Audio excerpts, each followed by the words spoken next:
సింహరాశి.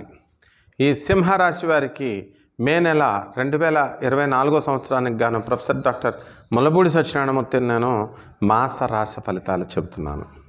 ముందుగా ఈ యొక్క సింహరాశి వారికి ఆదాయం 2 ఉంది, వ్యయం 14 ఉంది. అలాగే రాజ్యపూజ్యం 2, అవమానం 2 సమానంగా ఉన్నాయన్నమాట. అందువలన వీళ్ళకి ఖర్చు అధికంగా కనబడుతోంది సింహరాశి వాళ్ళకి. మరి సింహరాశి వాళ్ళకి ఎంతవరకు గురుడు 9వ ఇంట తామ్రమూర్తిగా ఉన్నటువంటిది ఇప్పుడు రాజ్యస్థితిగతుడై మీకు సువర్ణమూర్తిగా ప్రమోషన్ వచ్చింది. గురుడికి చక్కగా ఉన్నాడు కాబట్టి శని మొత్తం మీద సప్తమ స్థితిగతుడై తామ్రమూర్తిగా ఉన్నాడు. మరి ఇటువంటి స్థితిలో మనకి ఈ యొక్క సింహరాశి వారికి వృత్తి ఉద్యోగ విషయాలలో చక్కగా ఉంది అని మనం చెప్పుకోవాలి. అలాగే చక్కగా ఈ వ్యాపారాలు ఎవరైతే చేస్తున్నారో అటువంటి వాళ్ళ వ్యాపారాలు కూడా బ్రహ్మాండంగా ఉంటాయి. అన్ని రకాల వ్యాపారాలు, మరి ఈ యొక్క ఇనుము సంబంధించినటువంటి వ్యాపారాలు, ఆ తర్వాత స్క్రాప్ ఐరన్ ఇండస్ట్రీస్, ఇనుముతో సంబంధించినటువంటి వ్యాపారాలు ఏవైతే ఉన్నాయో అవన్నీ కూడా కొంచెం కొత్తగా వ్యాపారాలు స్టార్ట్ చేసేవాళ్ళు స్టార్ట్ చేయకండి. గతంలో ఆల్రెడీ వ్యాపారాలు ఉన్నటువంటి వాళ్ళు ఎలాగో చేయాలి తప్పదు కాబట్టి ముందుకు మీరు వెళ్తూ ఉంటారు. మరి అలాగే ఈ యొక్క సింహరాశి వారికి ధనస్థానంలో ఉన్నటువంటి కేతువు అప్రయత్నంగా ధనం ఇవ్వడం అనేటటువంటిది జరుగుతుంది. ఊహించినప్పుడు కాకుండా ఊహించనప్పుడు డబ్బు రావడం అనేటటువంటిది మీకు చాలా ఆశ్చర్యాన్ని, ఆనందాన్ని కలిగిస్తుంది. ఇక భార్యాభర్తల మధ్య గొడవలు రావడానికి అవకాశాలు ఉన్నాయి.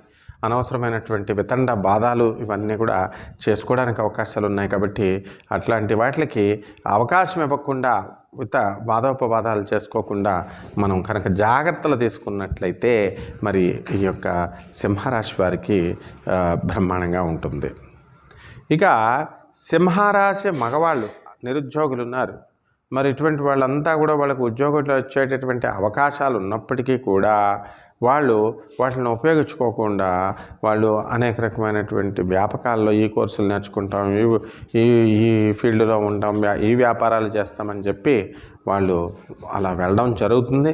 అయితే వీళ్ళ యొక్క తల్లిదండ్రులు వీళ్ళని అర్థం చేసుకునేటటువంటి స్థితిగా ఉండాలి.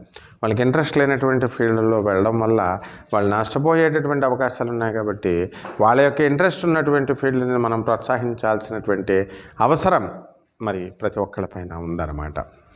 అలాగే ఇక ఈ సింహరాశి వారికి అష్టమంలో ఉన్నటువంటి రాహువు అనేకమైనటువంటి మెంటల్ టెన్షన్లు మనకి తీసుకురావడానికి అవకాశాలు ఉంటాయి. అలాగే ఈ ఎప్పుడో జరిగిపోయినటువంటి పాత విషయాలను గుర్తుపెట్టుకొని లవ్లో ఉన్నటువంటి బ్రేకప్స్ను తలుచుకుంటూ మరి కొత్తగా పెళ్లి కూడా చేసుకోకుండా ఎంతోమంది దేవదాసులలాగా అయిపోయినటువంటి మగవాళ్ళు ఈ సింహరాశిలో ఉన్నారు. ఈ నెలలో అటువంటి దేవదాసులందరూ కూడా మరి కొత్తగా వీళ్ళ యొక్క జీవితాన్ని ప్రారంభించడానికి చక్కగా ముందుకు వెళ్తారు. మరి మీరు తప్పులు లేకుండా, మీ యొక్క ఇది లేకుండా మీరు దేవదాసులు అయిపోవడానికి కారకులైనటువంటి వాళ్ళని వదిలేసి చక్కగా మీ యొక్క వృత్తిలో మీరు ముందుకు దూసుకుని వెళ్ళిపోవడానికి ప్రయత్నించాలి. ఇక commercial tax, income tax, police department, ఆర్మీల్లో ఉద్యోగాల్లో చేస్తున్నటువంటి వాళ్ళకందరికీ కూడా ప్రమోషన్స్ అనేటటువంటివి సింహరాశి వాళ్ళకి వస్తాయి. మరి మీరు ట్రాన్స్ఫర్స్ మీరు కోరుకున్న చోట్లకి ట్రాన్స్ఫర్స్ రావు. అసలు కొన్ని చోట్లయితే ఎన్ని నెలల నుంచో ఎన్నో సంవత్సరాల నుంచి మీరు ప్రయత్నిస్తున్నటువంటి పనులు ఏవైతే ఉన్నాయో ఆ పనులన్నీ కూడా పూర్తయ్యే దిశలో ఉన్నప్పటికీ కూడా, పూర్తి అవుతున్నప్పటికీ కూడా ఏదో ఒక విధమైనటువంటి అష్టమ రాహుగ్రహ ప్రభావం వలన అసంతృప్తి, ఆ తర్వాత ఈ యొక్క మెంటల్ టెన్షన్ అనేటటువంటిది మీకు వచ్చి చాలా ఇబ్బందులు పడుతూ ఉంటారనమాట. అలాగే బంధుమిత్రుల్లో జరిగేటటువంటి విందు వినోద కార్యక్రమాలకు మీరు అటెండ్ అవుతారు. మరి బంధువుల చేత అందరి చేత కూడా మీరు మిత్రుల చేత ప్రశంసలు పొందుతారు.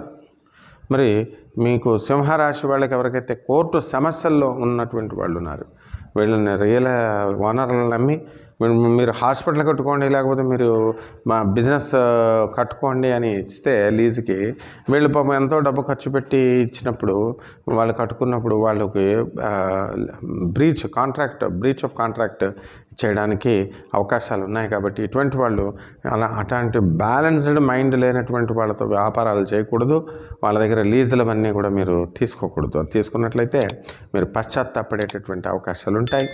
అలాగే కొత్తగా పెళ్ళి అయినటువంటి స్త్రీలు ఉంటారు, వీళ్ళందరికీ కూడా మాకు సంతానం కాలేదు, మా భర్తలతో మేము తిరగలేదు, మేము ఎంజాయ్ చేయలేదు లైఫ్ని అనేటటువంటి వాళ్ళు ఎవరైతే ఉన్నారో అటువంటి వాళ్ళు కనుక ఈ అష్టమ శనిగ్రహ ప్రభావం వలన మీకు చాలా ఇబ్బందుల పాలు అవడం అనేటటువంటి అష్టమ రాహు ప్రభావం వలన ఈ యొక్క ఇబ్బందులు పడడానికి అవకాశాలు ఉంటాయి. సప్తమంలో శని, చక్కగా మీరు ఎక్కువగా అనవసరంగా తిరక్కండి, యాక్సిడెంట్లు అయ్యేటటువంటి అవకాశాలు మీకు పుష్కలంగా కనబడుతున్నాయి. కాబట్టి ఈ యొక్క సింహరాశి వారికి అంతా కూడా జాతకంలో డిఏలు అరియర్స్లు అన్నీ కూడా ప్రభుత్వాలు ఇచ్చేయడం జరుగుతుంది. కాబట్టి రెమెడీస్ దగ్గరికి వచ్చేసరికి ఈ యొక్క సింహరాశి వారికి శని జపం చేసుకోవాలా, శని స్తోత్రాలు చదువుకోవాలా, శనికి కిలోంపావు నల్ల నువ్వుల్ని, నల్లని వస్త్రాన్ని పేద బ్రాహ్మణులకి దానం చేయాలి శనివారం నాడు ఉదయం 8 గంటలకి. అలాగే అష్టమ రాహుగ్రహ ప్రభావం వలన రాహు జపం చేయండి, రాహు స్తోత్రాలు చదవండి, రాహు కిలోంపావు మినుముల్ని, ఆవుపేట రంగు ఉన్నటువంటి వస్త్రాలను ఇచ్చి పేద బ్రాహ్మణులకి దానం చేయండి. ఆ రాహుగ్రహ ప్రభావం వలన అష్టమ రాహు కాబట్టి రాహు జపం చేయండి, రాహు స్తోత్రాలు చదవండి, రాహు కిలోంపావు మినుముల్ని, ఆవుపేట రంగు ఉన్నటువంటి వస్త్రాలని పేద బ్రాహ్మణులకి ఇచ్చి దానం చేయండి. ఈ విధంగా చేయడం వల్ల మీరు చాలా బ్రహ్మాండంగా ఉంటుంది. అలాగే అమ్మవారి యొక్క పాదపద్మాలకి శనివారం నాడు రాత్రి అమ్మవారి పాదపద్మాల కుంకుమార్చన చేయండి శనివారం నాడు. ఈ విధంగా చేస్తే బ్రహ్మాండంగా ఉంటుంది. శుభమస్తు.